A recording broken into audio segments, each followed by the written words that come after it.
How do you feel মানে কি প্রথমত আলহামদুলিল্লাহ, কারণ যেহেতু প্রায় অলমোস্ট 18 মাস পর আন্তর্জাতিক ম্যাচে ফিরলাম, তো আমার জন্য বিষয়টা টাফ ছিল। যদি আমি ওয়ার্ল্ড কাপ টিমে স্কোয়াডে পার্মানেন্টলি দলে সুযোগ পেতে চাই, তাহলে হয়তো বা আমার জন্য এই পারফরমেন্সটার বিকল্প নেই।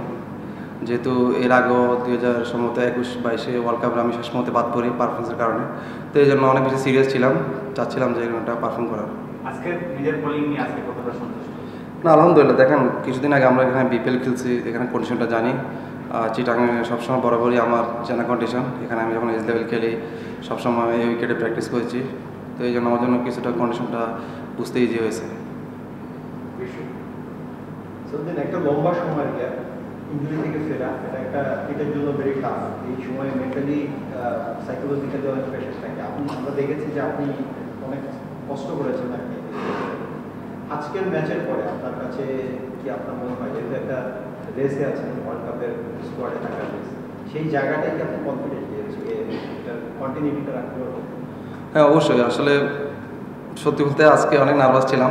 যদি এর আগে কখনো ইন্টারন্যাশনাল ম্যাচ খেলেছে, নার্ভাস ছিলাম না। যেহেতু আসলে আমার জন্য ভালো করাটা খুব গুরুত্বপূর্ণ ছিল, যেহেতু হয়তো 1-2 ম্যাচ পরে ফিজ আসবে। তো সেক্ষেত্রে আসলে বেস্ট ইলেভেনে কী হবে না হবে ম্যানেজমেন্ট ভালো জানে। তারপরেও আমার জন্য খুব চ্যালেঞ্জিং ছিল। তো আলহামদুলিল্লাহ চেষ্টা করছি ভালোটা দেওয়ার। তো ইনশাল্লাহ মোটামুটি হয়েছে। যদি আরও ভালো করতে পারতাম আরও ভালো লাগতো। যেহেতু আরও 4টা ম্যাচ সুযোগ আছে, তো চেষ্টা করবো এর থেকে আরও বেশি ছাড়িয়ে যাওয়ার। টিমের কথা বলা হয়, প্রথমে একটা কারণ চাপে পড়েছিলেন, এরপরে জুনিয়র তো অনেক ভালোই ব্যাট করলেন। জুনিয়র তাই ব্যাটিংটা কেমন দেখতে 50 করে দেওয়া অভিষেক ম্যাচ ছিল টি-20-তে, কেমন দেখতে পারে? হ্যাঁ, অসাধারণ। আসলে প্রথম ম্যাচ হিসাবে ও যেরকমভাবে অ্যাগ্রেসিভ অ্যাটিটিউডে ব্যাটিং করছে, আসলে সত্যি প্রশংসনীয়। প্রথমত হয়তোবা সমবায় ফিট থাকলে হয়তোবা ও সুযোগ পেত না, তারপরেও সুযোগটা কাজে লাগিয়েছে। তো ইনশাল্লাহ আমি ওর কাছ থেকে আশা করবো ধারাবাহিক থাকার আর বাকি 4টা ম্যাচ। ব্যাটিংটা নিয়ে কি বলবেন, মানে সুযোগ পেলেন না ব্যাটিং করার, একটা আপডেট ছিল কিনা যে বোলিংটা এত ভালো করলেন? আবার একটু বললেন যে ক্রিস ভাই আসলে কি হবে এটা জানান না, যতটুকু পাহাড় করছেন, সেই দিক থেকে বোলিংটা ভালো হলো, ব্যাটিং নিয়ে কোনো না, প্রথম অনেক আমাদের মেইন ব্যাটসম্যানও আজকে ব্যাটিংয়ের সুযোগ পাইনি। সেক্ষেত্রে তো আমি তো লো অর্ডার অনেক দেরি, সম্ভবত নাম্বার 8-9-এ ব্যাটিং করতাম। তো আমি চাই না আসলে ব্যাটিংটা পাই, কারণ টিম জিতলে আমি খুশি। টিম জয়ের পিছনে যদি আমি কখনো কন্ট্রিবিউশন করতে পারি, যদি সুযোগ আসে, তো ওইটা চেষ্টা করব। তারপর তো প্র্যাকটিসে মনোযোগ আরও বাড়াবো, ব্যাটিংটা আরও কীভাবে ইমপ্রুভ করা যায়। ওয়ার্ল্ড কাপের মতো একটা জায়গায় সুযোগ আসবে, চেষ্টা করবো এখানে ভালো কন্ট্রিবিউশন করার ব্যাটিংয়ে।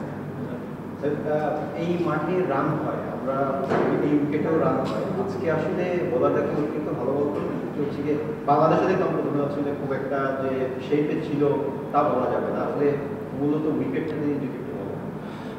হ্যাঁ, প্রথমত আর্লি আমাদেরও ইনিংসে যদি দেখেন প্রথম 4-5 ওভার রান করা কিছুটা কষ্টকর ছিল। তো হয়তো বা জিম্বাবুয়ে ব্যাটসম্যানরা ওই জায়গায় কিছুটা ফল করছে, উইকেটটা অ্যাসিস্ট করতে একটু লেট করে ফেলছে। তো প্রথম 4-5 ওভার বলটা যেন একটু পুরান হবে, তখন ইজি টু ব্যাট।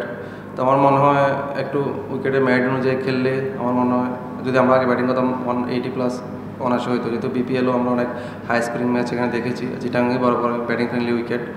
তো ইনশাল্লাহ চেষ্টা করবো আমাদের এজ এ বোলিং ইউনিট আমরা এভাবে ভালো করার। আর অবশ্যই আমাদের ব্যাটসম্যানরা ভালো টাচে আছে, তো এখান থেকে যদি তারা ভালো একটা স্কোর নিয়ে যেতে পারে, তো ইনশাল্লাহ এটা বিশ্বকাপে বা আমাদের বিশ্বকাপের আগে যেটা টুর্নামেন্ট আছে ইউএসএতে, এটা ভালো কাজে দেবে। সাইফুদ্দিন, আপনি যেটা একটু বললেন যে অবশ্যই ওয়ার্ল্ড কাপ নিয়ে একটা পজিশনে মানে বাংলাদেশ দলের একটা কনসার্ন আছে। আপনি গতবারই কাজ করেছেন, আপনাকে গতকাল হাতুসি অনেকক্ষণ ব্যাট করেছে, এখানে দেখেছি আমরা। তো ব্যাটিংটা ঠিক করতে পারছে না, তারপরেও আপনার কাছে কি মনে হয় যে ওয়ার্ল্ড কাপে চান্স পাওয়ার জন্য ব্যাটিংটাও একটা কনসার্নে দাঁড়াবে কিনা? হয়তো একটা ইনিংস ব্যাট করলেন বা 2 ইনিংস ব্যাট করলেন, সেখানে ওটা একটা আলাদা যোগ্যতা হয়ে দাঁড়াবে কিনা এই সমস্ত? কারণ সেটা কথা বলেছে আপনার সাথে অবশ্যই। হ্যাঁ, প্রথমত আসলে অনেক ভালো টেকনিক্যাল বিষয় নিয়ে কিছু কথা বলে। তো জিনিসটা আমি আসলে কালকে প্র্যাকটিসের পর রিয়েলাইজ করছি যে আসলে আমরা অনেকেই হয়তো বা নেট প্র্যাকটিস মনে করছি, নেট প্র্যাকটিসের মতোই। আসলে নেট প্র্যাকটিসেও যে ম্যাচ প্রিপারেশন নিয়ে যাওয়া যায় সেটা হয়তো বা আমরা জানতাম, বাট একটু ক্যালকুলেটিভভাবে ও কালকে বুঝেছে যে জিনিসটা আমার জন্য কাজে আসবে ইনশাল্লাহ।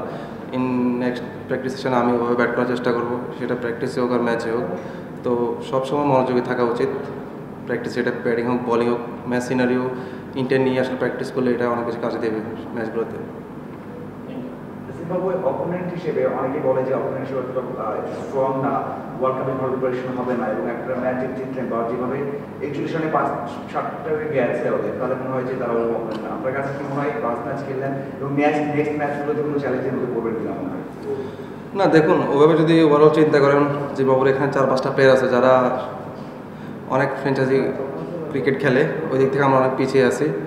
তো কিছুদিন আগে ওরা শ্রীলঙ্কাতে ওরা ভালো একটা সিরিজ শেষ করেছে টি-20-তে, আপনারা সবাই দেখেছেন। তো আসলে টি-20-তে আসলে কখনো হালকাভাবে নেওয়ার কিছু নেই। আপনি যদি কিছুদিন আগে দেখেন, গত পরশু সম্ভবত ওয়েস্ট ইন্ডিজ এই টিম হেরে গেছেন নেপালের সাথে। তো টি-20 ক্রিকেটটা আসলে যেদিন ভালো যাবে তো সেই জিতবে। টি-20 ক্রিকেটে খুব বেশি ভালো দল খারাপ দলের কম্পেয়ার করার সুযোগ নেই, কারণ প্রথম 6 ওভারে এগিয়ে থাকলে সেটা ব্যাটিং হোক বলিং হোক, জয়টা তাদের জন্য কিছুটা ইজি হয়ে যায়, যেটা আজকে আমরা করেছি। প্রথম 6 ওভার আমরা ভালো বোলিং করেছি, যার কারণে আমাদের জন্য ইজি হয়েছে, আমাদের ব্যাটসম্যানের জন্য টার্গেটটা ভালো একটা সেট করতে পেরেছি। Thank you. Thank you.